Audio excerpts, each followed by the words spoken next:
Bonjour, je suis Marc, ex-militaire, force spéciale. Ce que je vais vous raconter, personne ne voudra le croire. Mais après 3 missions en Afghanistan, je pensais avoir tout vu. Je me trompais. Octobre 2024, je rentre enfin chez moi, dans les Ardennes. Ma petite maison héritée de grand-père, au bord de la forêt de Verdun. 3 ans que je n'y avais pas mis les pieds.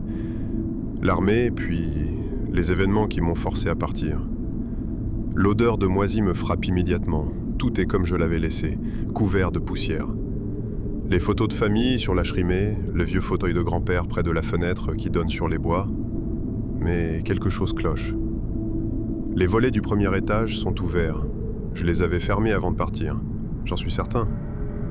Un détail qui peut paraître insignifiant, sauf quand on a appris à survivre en faisant attention aux détails. Ce premier soir, allongé dans mon ancien lit, j'entends des bruits étranges, des pas dans la forêt, lents, réguliers, comme une patrouille. Mon instinct militaire se réveille immédiatement. Je me lève, j'écarte le rideau. Rien, que l'obscurité entre les arbres.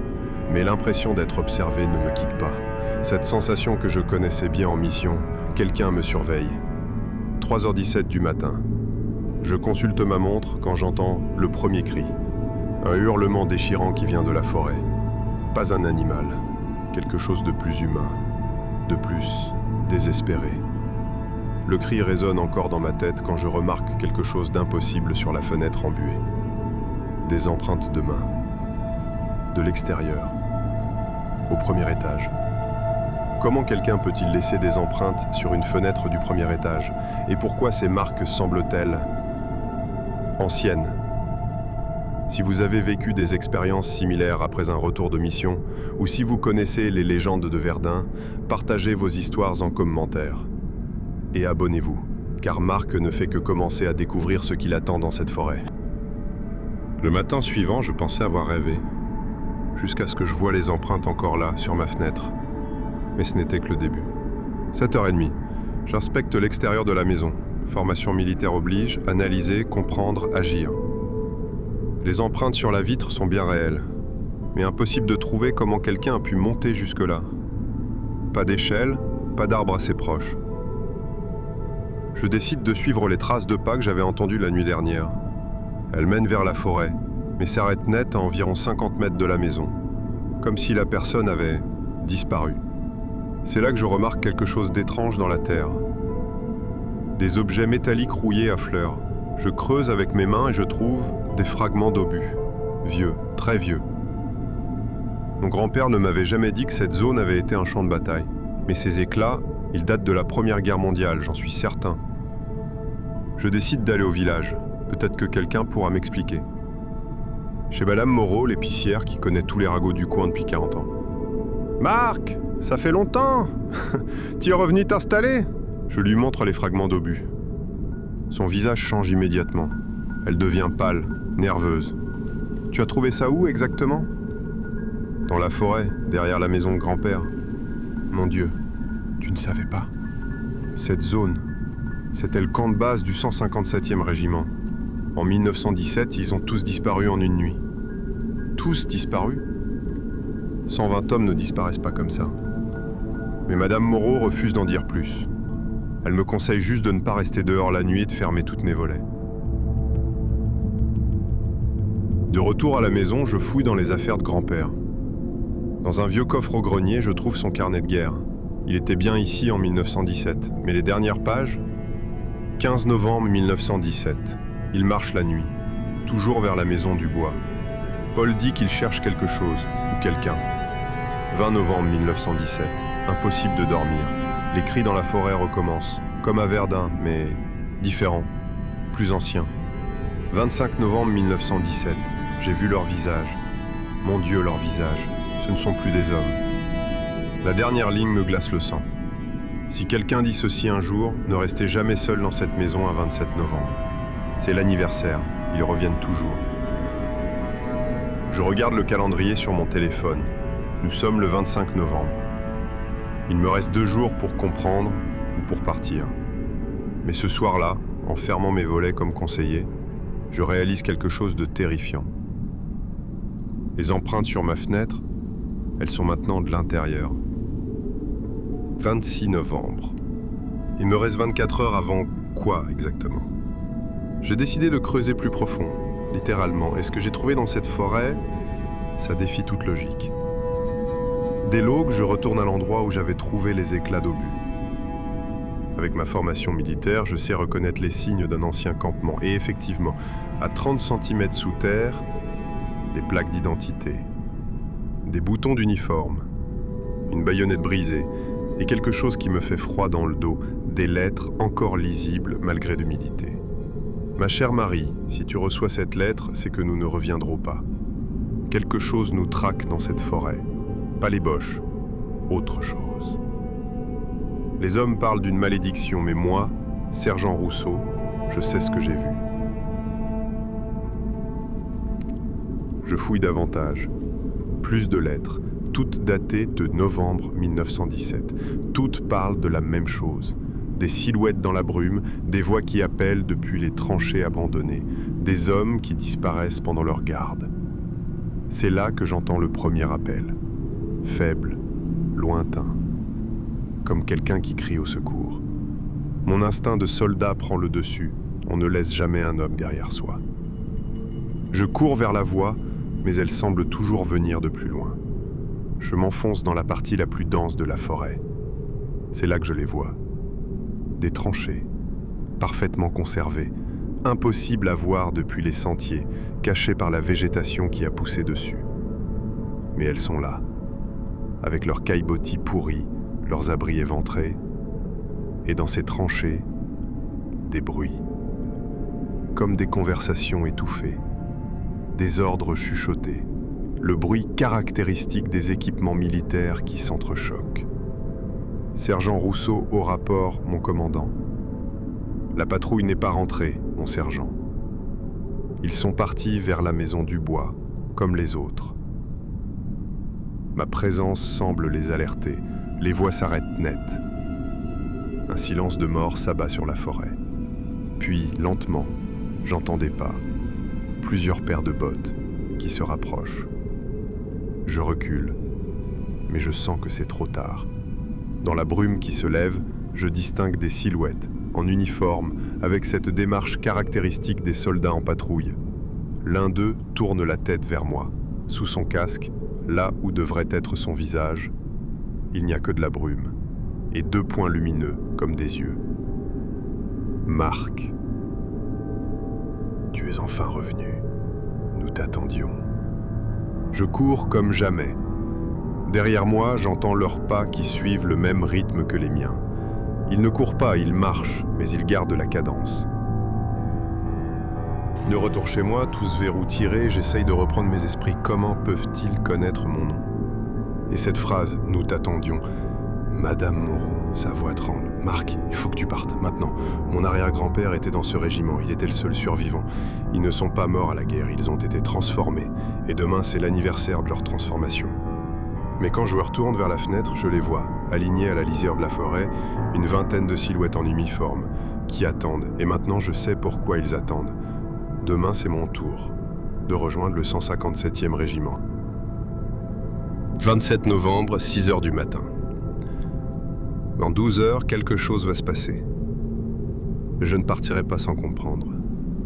J'ai retrouvé le seul survivant du 157e régiment, Henri Moreau, 103 ans, arrière-grand-père de l'épicière. Dans la maison de retraite de Bar-le-Duc, il attend ma visite, comme s'il savait que je viendrais.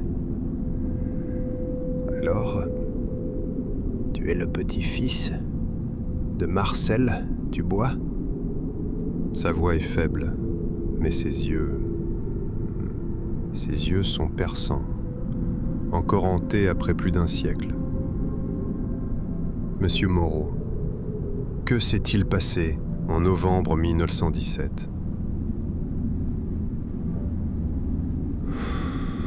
Il ferme les yeux. Ses mains tremblent sur les accoudoirs. Nous étions cantonnés près de chez ton grand-père. 120 hommes du 157e, des gars solides, aguerris. Mais cette forêt, elle était différente. Même les obus allemands l'évitaient. Il sort un carnet de sa table de chevet, plus ancien, plus abîmé que celui de grand-père.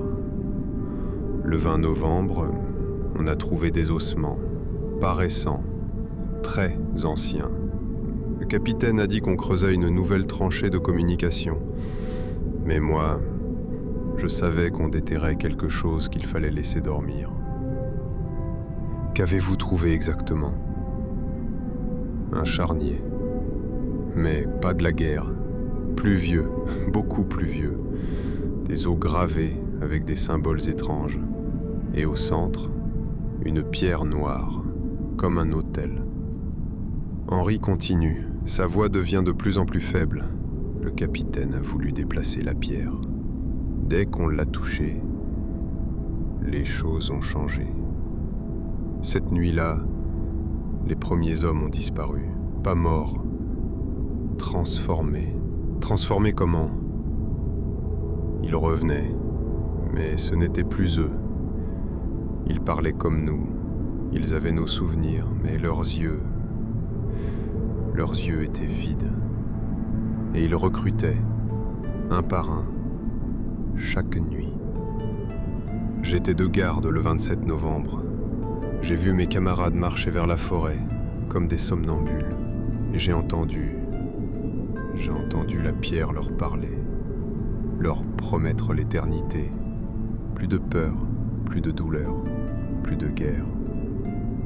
Comment avez-vous survécu ? J'ai couru, j'ai déserté. Je suis le seul lâche qui ait survécu à cette maudite régiment. Soudain, sa poigne se resserre sur mon bras.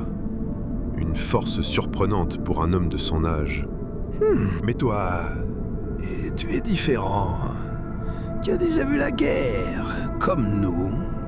Tu as déjà tué, comme nous. C'est pour ça qu'ils te veulent. Les soldats comme nous ont fait de meilleurs gardiens. Gardien de quoi ? De la pierre. Elle dort depuis des siècles, mais elle rêve. Et dans ses rêves, elle crée des armées. Le 157e n'était que le début. Henri me regarde avec une pitié terrifiante. Si tu y retournes cette nuit, tu rejoindras tes camarades, pour l'éternité. Mais si tu fuis, ils viendront te chercher, tôt ou tard. Un message sur mon téléphone, de mon propre numéro. Impossible. Rentre à la maison, Marc. Nous avons préparé ton uniforme. Sur la route du retour, dans mon rétroviseur, je vois des silhouettes en uniforme qui marchent sur l'autoroute. Elles me suivent. Et elles gagnent du terrain. 27 novembre, 18h30. Le soleil se couche. Dans ma maison, j'ai trouvé quelque chose qui change tout. Un uniforme du 157e régiment. À ma taille, avec mon nom brodé dessus. Sur mon lit, parfaitement repassé, comme neuf. L'écusson du régiment brille encore. Et sur la poche poitrine, Dubois, monsieur, sergent, thoughtful. Comment peuvent-ils connaître mon grade ? Je ne l'ai jamais dit à personne au village. Des bruits au-dessus, dans le grenier, des pas, lents, méthodiques, comme une inspection militaire. Je monte, pistolet de service à la main. Formation militaire, toujours être prêt. Mais ce que je découvre là-haut, ils sont là.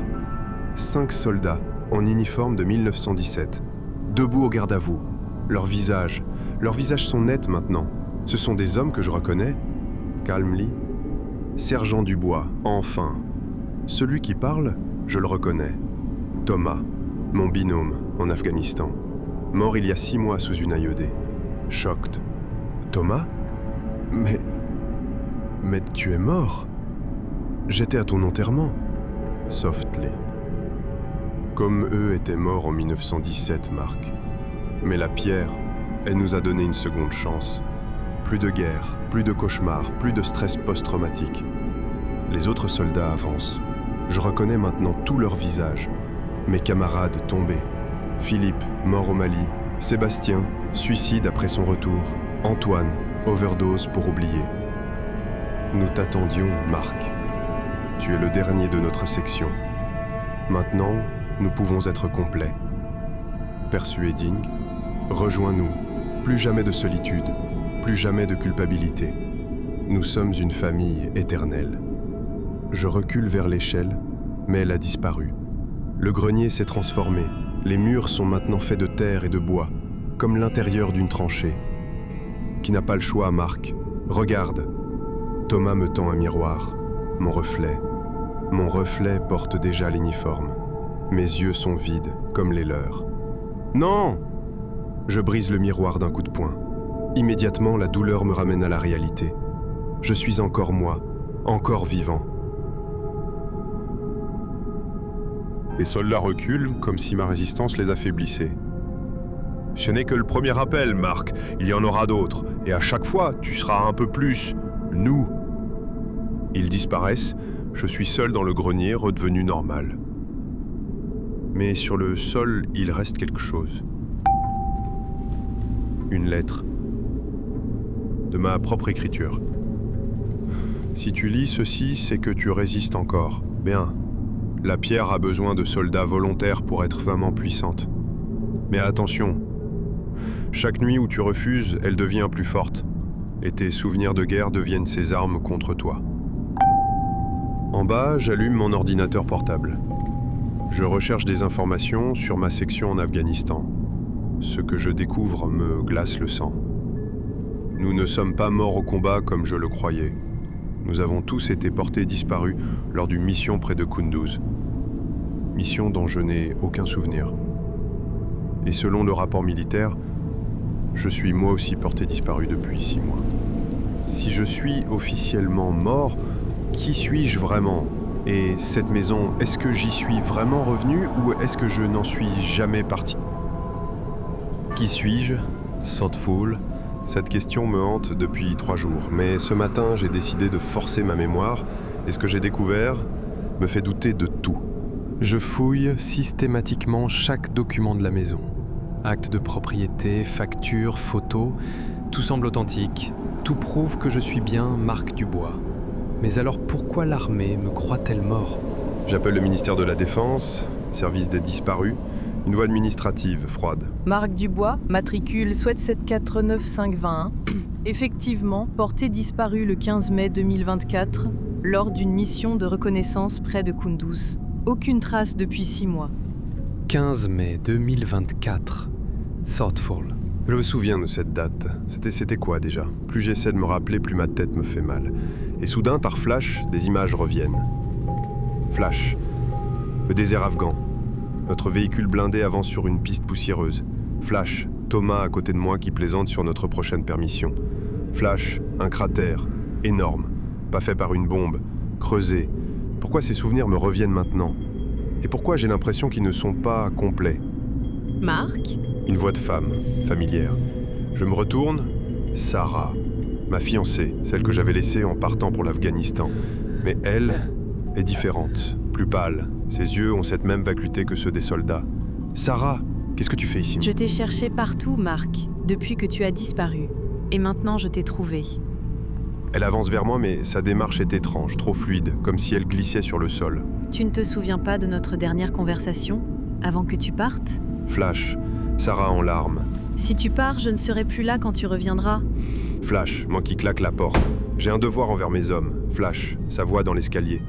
Alors va retrouver tes morts, Marc. Va les rejoindre. Sarah, tu es... Morte? Oui, Marc. Accident de voiture, 3 jours après ton départ. Tu as reçu la nouvelle par radio. Et là, tout s'éclaire. Le poids sur ma poitrine, depuis des mois. Cette culpabilité que je traînais. Ce n'était pas le stress post-traumatique, c'était le chagrin. Maintenant tu comprends, Marc? Nous sommes tous morts. Toi, moi, tes camarades. Cette mission à Kunduz, vous êtes tous morts dans ce cratère. Flash final. Le cratère s'ouvre sous notre véhicule. Une pierre noire au centre. Ancienne, pulsante. Et cette voix qui promet de nous réunir tous. La maison autour de moi commence à se déformer. Les murs deviennent de la terre. Le plafond est métal tordu. Je ne suis pas dans ma maison. Je suis dans l'épave de notre blindé. Depuis 6 mois. Mais pourquoi ici? Pourquoi cette forêt? Sarah sourit, mais son sourire n'atteint pas ses yeux vides. Parce que la pierre a des sœurs, Marc. Partout dans le monde. Verdun, Kunduz, Gettysburg, tous les champs de bataille où trop de sang a coulé. Et maintenant, elle se réveille. Autour de nous, d'autres voix s'élèvent. En français, en anglais, en allemand, en Parkstuhl. Toutes les armées, de tous les conflits. Tous morts, tous recrutés. Et au centre de tout ça, une question terrifiante. Si nous sommes tous morts, qui va arrêter la pierre de créer son armée éternelle? L'épave de notre blindé s'est transformée en quelque chose d'autre.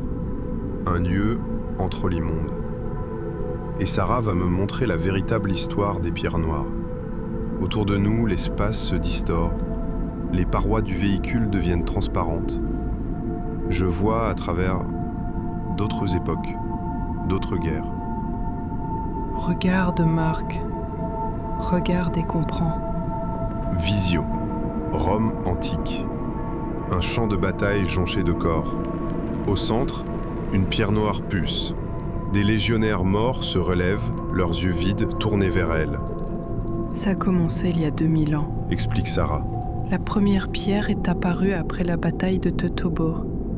Tant de morts, tant de colère. Elle s'est nourrie de ça. Vision, Moyen-Âge, champ d'Azincourt. Chevaliers français et archers anglais se relèvent ensemble, unis dans la mort. À chaque grand massacre, une nouvelle pierre apparaît. Waterloo, Gettysburg, Verdun, Stalingrad. Elles se nourrissent du traumatisme collectif.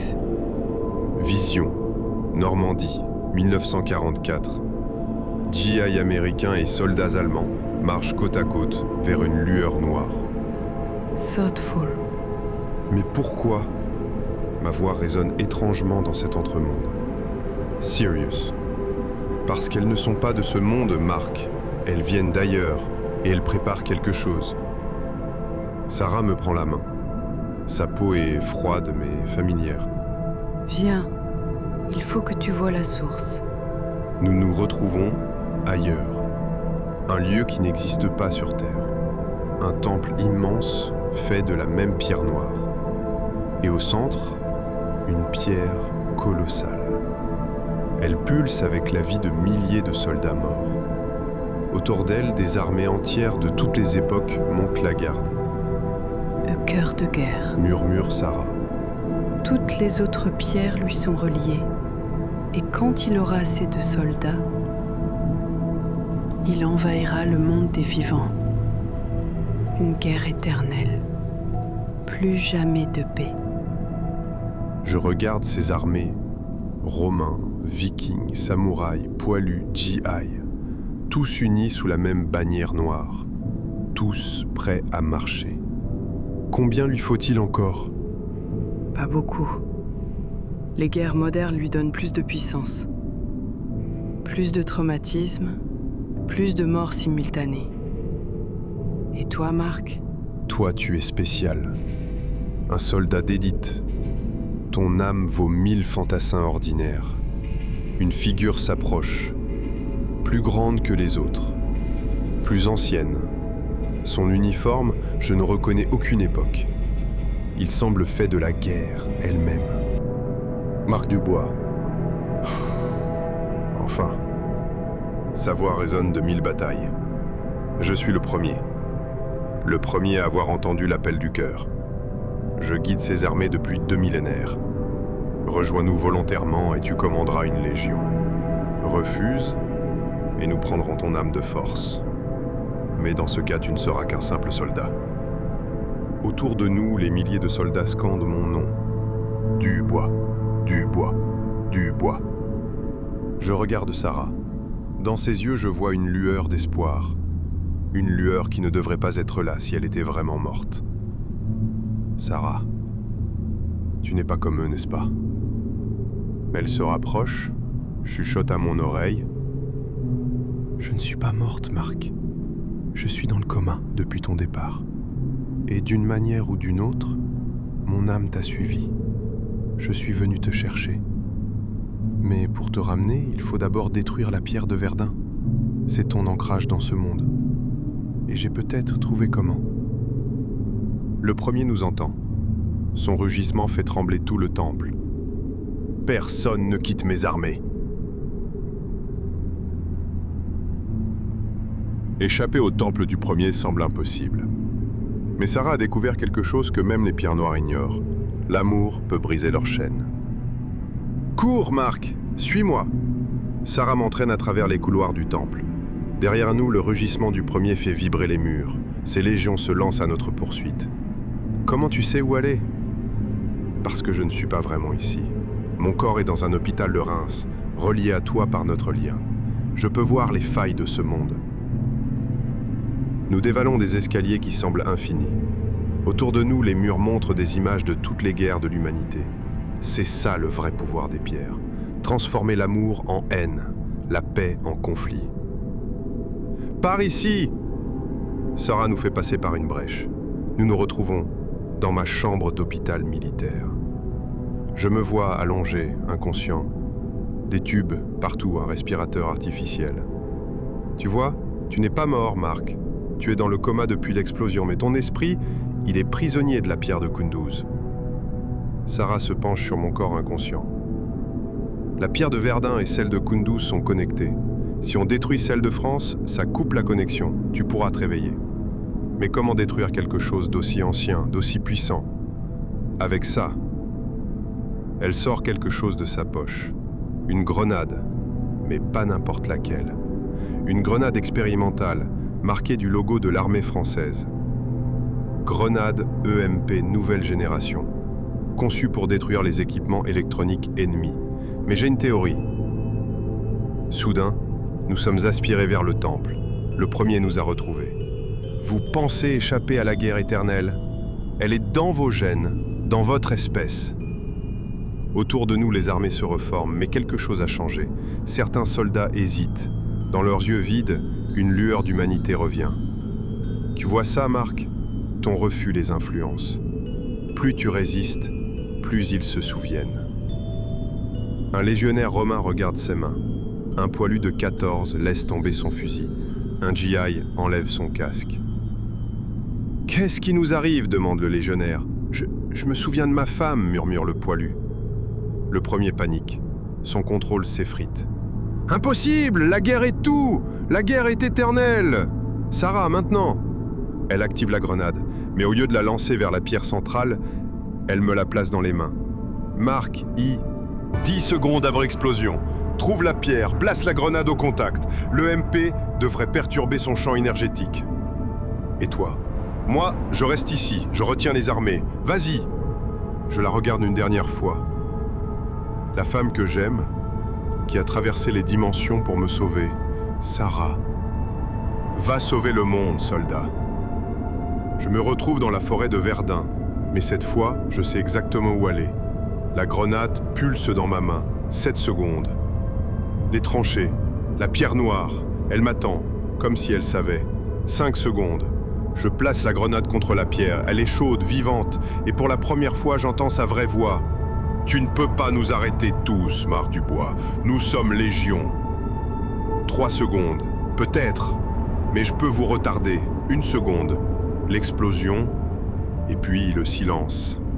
Mais quand la fumée se dissipe, la pierre est toujours là, fissurée, affaiblie, mais pas détruite. Et maintenant, elle est en colère. La pierre est fissurée. Les voix des soldats morts se taisent. Pour un moment, je crois avoir gagné. Mais les pierres noires, elles sont plus malignes que je ne l'imaginais. De la fissure principale s'échappe une fumée noire. Elle tourbillonne autour de moi, mais au lieu de m'attaquer, elle semble me caresser. Bien joué, Marc. Tu as fait exactement ce qu'il fallait. Je me retourne. Sarah est là. Mais quelque chose cloche. Ses yeux, ils brillent de cette même lueur noire que la pierre. Sarah, comment tu es arrivée ici? La même façon que j'ai toujours été là, Marc, depuis le début. Elle avance vers moi, et sa forme commence à changer. Sa peau devient translucide, ses vêtements se transforment en fumée noire. Tu croyais vraiment qu'une simple humaine pouvait pénétrer dans le temple du premier, traverser les dimensions? Marc, je suis la pierre. Non, non, c'est impossible. Tu m'as aidé, tu as sacrifié. J'ai joué mon rôle. Depuis ton arrivée ici, je t'ai manipulé. Chaque rencontre, chaque révélation, tout était orchestré. La fausse Sarah ricane en montrant la pierre fissurée. Tu vois, Marc, nous avions un problème. Cette pierre était trop ancienne, trop rigide. Elle ne pouvait plus évoluer. Nous avions besoin de quelqu'un pour la rafraîchir. L'explosion EMP n'a pas détruit la pierre. Elle l'a libérée de ses vieilles limitations. Et maintenant, la pierre se relève, littéralement. Elle se dresse comme une créature, ses fissures deviennent des yeux, sa base se transforme en tentacule de roche noire. Maintenant, elle peut se déplacer, se reproduire, contaminer d'autres lieux. Madame Moreau, Henri, étaient-ils aussi... Des fragments de moi? Bien sûr. Chaque personne que tu as rencontrée, chaque conseil reçu, j'étais là, te guidant vers ce moment. Autour de nous, la forêt se transforme. Les arbres deviennent noirs, leurs racines fusionnent avec la pierre. En quelques minutes, toute la forêt de Verdun devient une extension de la créature. Tu entends ça, Marc? C'est le village. Mes nouvelles racines ont atteint les habitations. Chaque personne touchée devient un fragment de moi. Je regarde, horrifié, vers le village. Des lumières noires s'allument dans les maisons. Des silhouettes sortent, mais elles ne marchent plus. Elles glissent comme la fausse Sarah. Apold, pourquoi moi? Pourquoi cette mise en scène? Parce que tu es spécial, Marc. Un soldat moderne, aguerri, traumatisé. Ton énergie psychique a nourri ma transformation. Et maintenant, en gris. Maintenant, je vais te montrer ce qu'est vraiment la guerre éternelle. La créature pierre lance ses tentacules vers moi. J'esquive de justesse, mais je réalise que je n'ai plus d'armes, plus de plan. Comment lutter contre quelque chose que j'ai moi-même libéré? En reculant, je trébuche sur quelque chose. Le carnet de grand-père. Il s'est ouvert à une page que je n'avais jamais vue. Thoughtful. Si tout échoue, souviens-toi, les pierres se nourrissent de guerre, mais elles craignent une chose. La paix véritable. Pas l'absence de conflit. La paix de l'âme. La paix de l'âme. Soudain, je comprends. Mes traumatismes, ma culpabilité, ma colère, c'est ça qui nourrit la pierre depuis le début. Je ferme les yeux. Malgré la créature qui se rapproche, malgré la terreur, je me pardonne. Pour Sarah, pour mes camarades, pour toutes mes erreurs. La créature recule comme brûlée, scriminant « Tu ne peux pas, la guerre est dans ton cœur !» Pour un instant, je crois avoir trouvé la solution. La créature semble affaiblie, reculant devant ma paix intérieure, mais alors, la fausse Sarah se met à rire. « Oh Marc, tu crois vraiment que c'est si simple? Tu viens de libérer toute ton énergie psychique d'un coup, et devine qui va la récupérer? » La créature se jette sur moi, mais au lieu de m'attaquer, elle me traverse. Comme si elle entrait en moi. Je sens ma paix, ma sérénité, être dévorée de l'intérieur. Et maintenant, c'est moi qui commence à me transformer. Mes yeux deviennent noirs, ma peau devient translucide. Bienvenue dans la vraie guerre éternelle, Marc. Tu ne la mèneras plus, tu seras la guerre.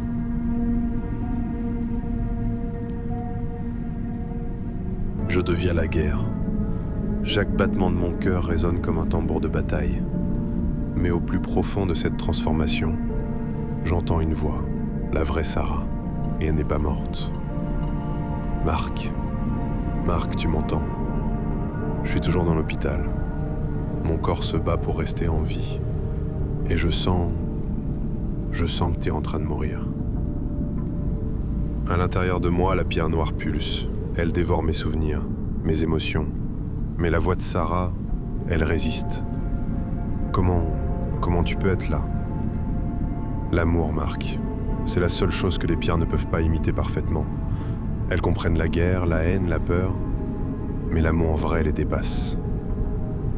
La créature sent la résistance. Mes doigts deviennent noirs, ma peau se craquelle comme de la roche. Lutte depuis l'intérieur, Marc, tu es plus fort qu'elle. Je ferme les yeux et je plonge en moi-même. À l'intérieur, c'est un champ de bataille. D'un côté, tous mes traumatismes transformés en soldats noirs. De l'autre, mes souvenirs d'amour, de fraternité, de paix. Tu peux pas gagner, Crie la voix de la fausse Sarah. Regarde tes souvenirs. Que de violence. Tu as tué en Afghanistan. Tu as aimé ça. C'est vrai. Au combat, j'ai ressenti quelque chose. Une adrénaline sombre. La pierre se nourrit de ça. Mais il y a autre chose, murmure la vraie Sarah. Souviens-toi pourquoi tu as rejoint l'armée. Flashback. Moi, enfant, regardant grand-père en uniforme. Pourquoi tu étais soldat, papy? Pour protéger ceux qu'on aime, petit. Toujours pour protéger. Souviens-toi de tes camarades. Pas leur mort, leur vie. Flashback. Thomas qui rit aux éclats en lisant une lettre de sa fille. Philippe qui partage sa ration avec un enfant afghan. Antoine qui pleure en secret mais qui continue à protéger son équipe. La pierre noire en moi commence à se fissurer. Pas par la violence, par la compassion. Impossible. Gémit la créature. Vous êtes une espèce guerrière. C'est votre nature. Soudain, j'entends leur vraie voix. Thomas, Philippe, Antoine. Pas les versions corrompues de la pierre. Leurs véritables âmes. Marc, nous ne sommes pas morts pour la guerre. Nous sommes morts pour la paix qui viendrait après. Je comprends enfin. La guerre n'est pas notre nature. C'est notre échec à trouver une autre solution. Mais la capacité d'aimer, de se sacrifier pour les autres, ça, c'est vraiment nous.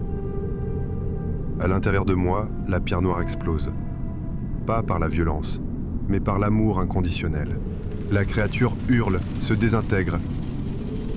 La forêt redevient normale. La vraie forêt. Le village au loin retrouve ses lumières naturelles.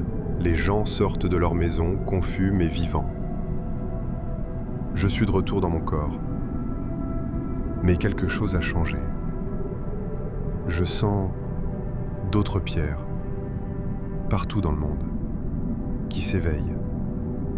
Un message, de numéros inconnus, partout dans le monde. Gettysburg se réveille. Stalingrad pulse. Hiroshima résonne. La destruction de la pierre de Verdun a envoyé un signal. Toutes les autres s'activent simultanément. Marc, mon corps.